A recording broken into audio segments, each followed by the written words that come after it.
What's going on? You've got a little hot or not thing to hold up. So what is going on? It was the conference, and we've got some people who have joined us today that were there in different capacities, and I thought it'd be really interesting to see what their vibes were. What did they learn? What did they take away from it? So first up, Annette, you were speaking. How did it go? What did you feel like? Would you recommend it? Just let us know what you thought.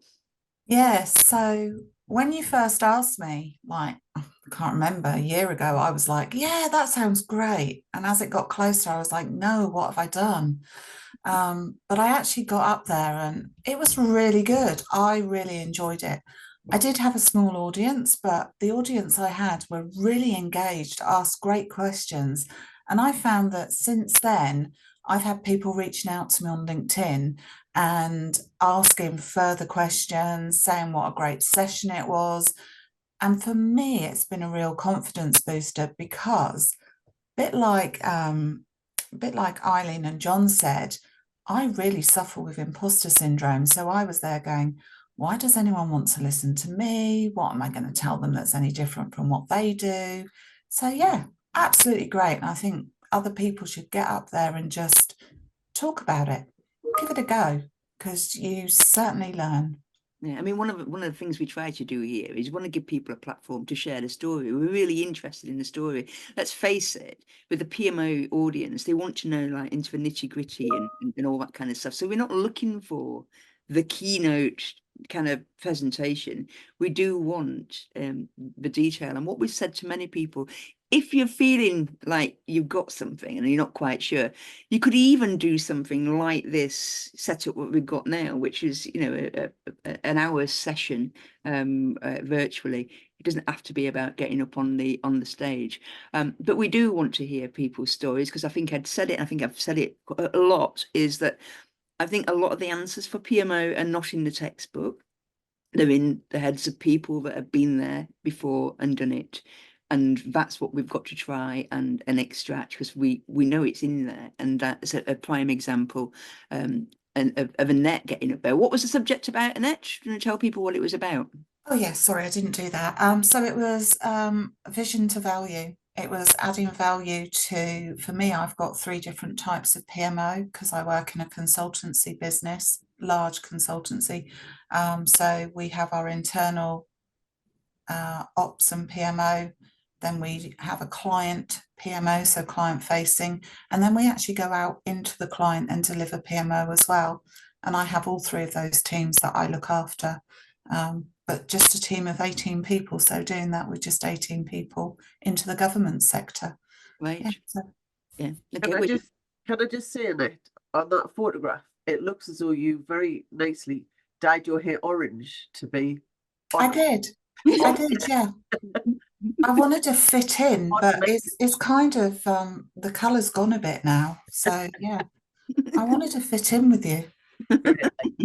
And there was some orange flowers on my top as well, just to make sure I fitted in with the colour scheme of the conference. Because I'd heard you say everybody has a bit of orange in there. So I thought, yeah, you've got to go for it.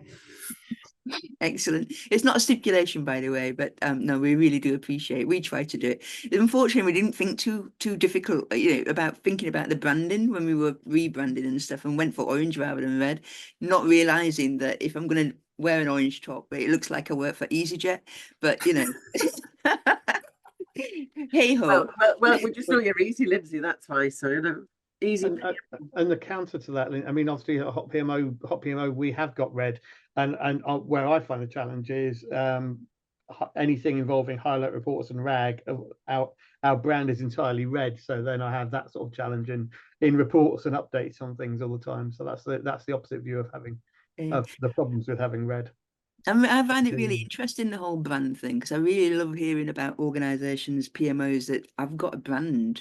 I live it in this day and age, anything where you can catch attention.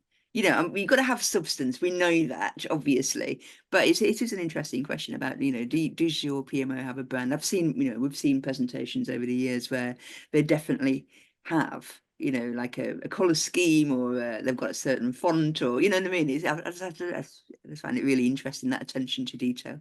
But thank you very much, Annette. People will be catching up on your session, and we certainly will be as well, and sharing that a little later down the line.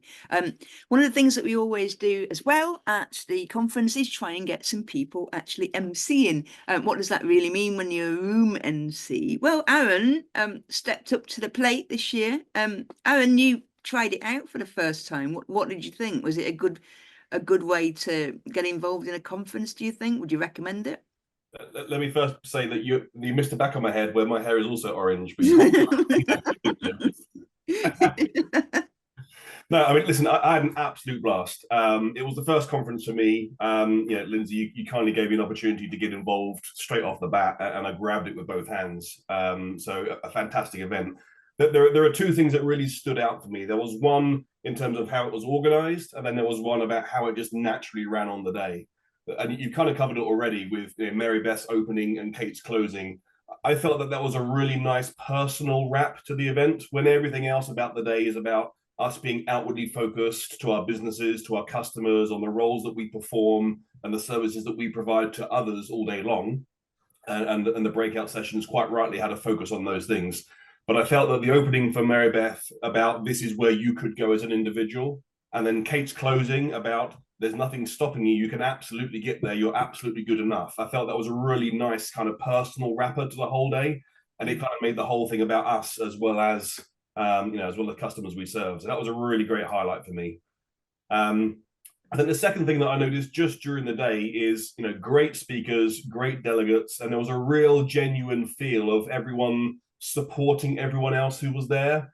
There was no hierarchy, there was no I know everything and I'm going to talk at you. It was a real kind of collaborative day. People really took the time to listen and really understand what was going on.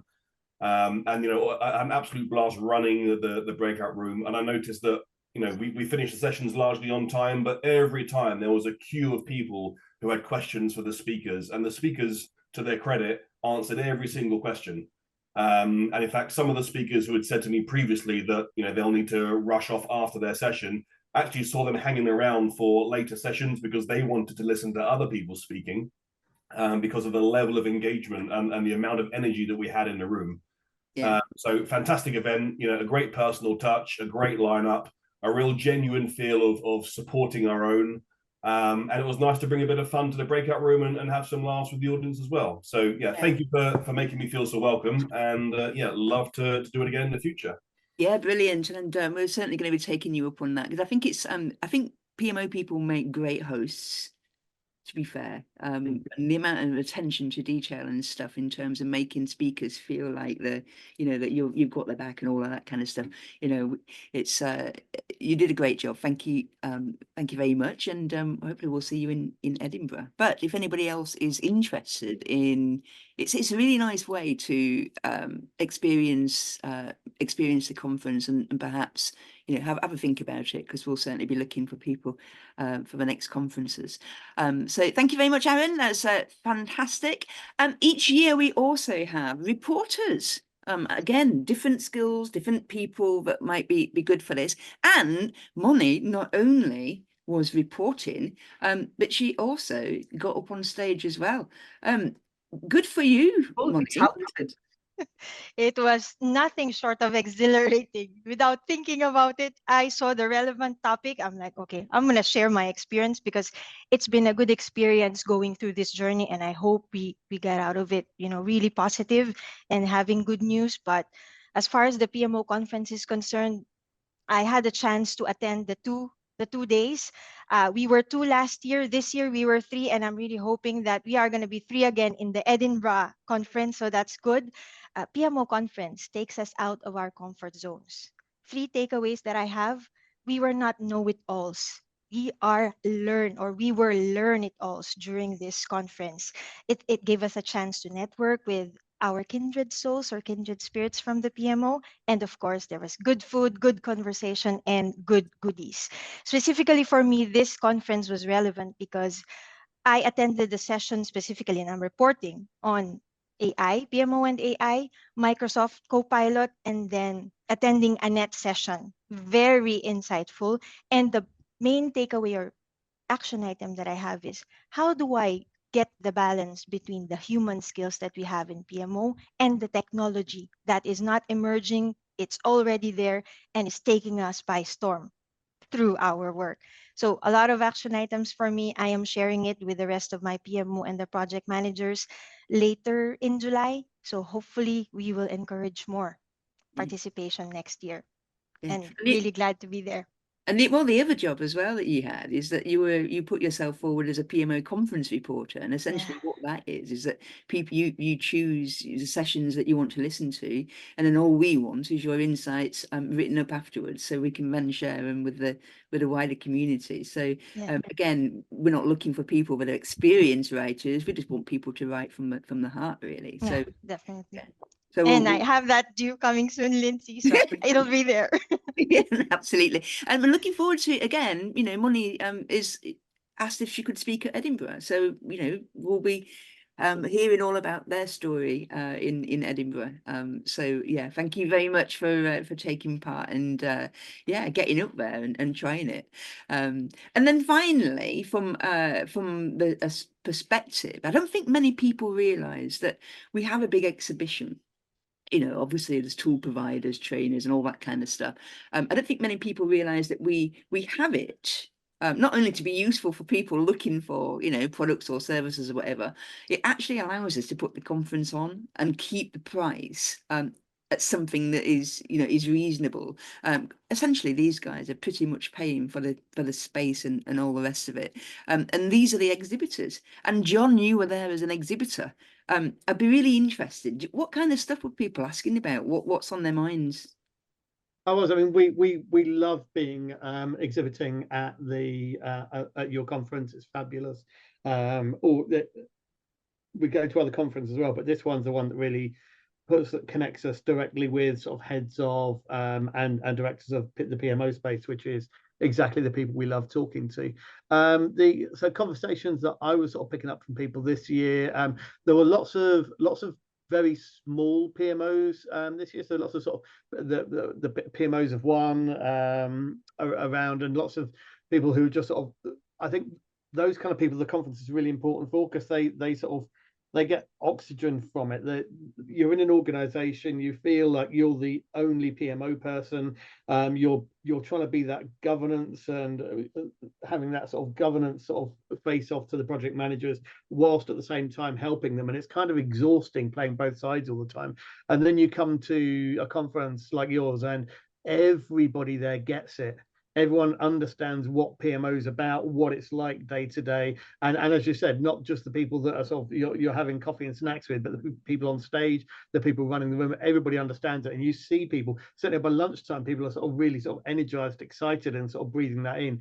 And you have conversations about how they're going to do things back in the office, and the ideas firing off, which is absolutely fantastic. So lots of those sort of energy and I'm with my people type conversations going on. General sort of themes that were coming up for me. So people having sort of growing pains, tooling. We've got a tool. Are we making the most use of it? What is coming out that's new from the tools, PPM tool space? And of course, AI was ever present. Lots of conversations about AI. The reality is that everybody is using AI in their organizations, either officially or more often than not unofficially using things themselves. So if your organization doesn't have formal strategies for AI, then chances are you'll find that people are doing it outside of your formal strategies and things anyway at the moment. So it might be a good time to try and get some arms around that. And the other thing I sort of picked up in terms of what people are playing around with it and using it for, it's a lot more about documentation than it is about what we were thinking about a year ago, sort of machine learning and building these sort of leading indicators from big data sets. A lot of it is generating documentation. I guess that was probably another one just for PMO people to watch out for, is are you seeing an improvement in the sort of I don't know, the grammar and the wordsmithery sort of quality of reports coming in from project managers and documentation being produced. If so, that's great, but just be mindful of the things we know about with it. Are we seeing hallucination in there, and are we actually seeing some documentation that looks good, but is actually quite vacuous in terms of what it's actually telling you about the project.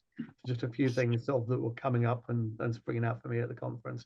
In terms of the actual talks themselves, one of the downside of being on the stand, I normally sort of try and bring a team. It was just me with Dale this time. That's Dale in the pink in the picture there.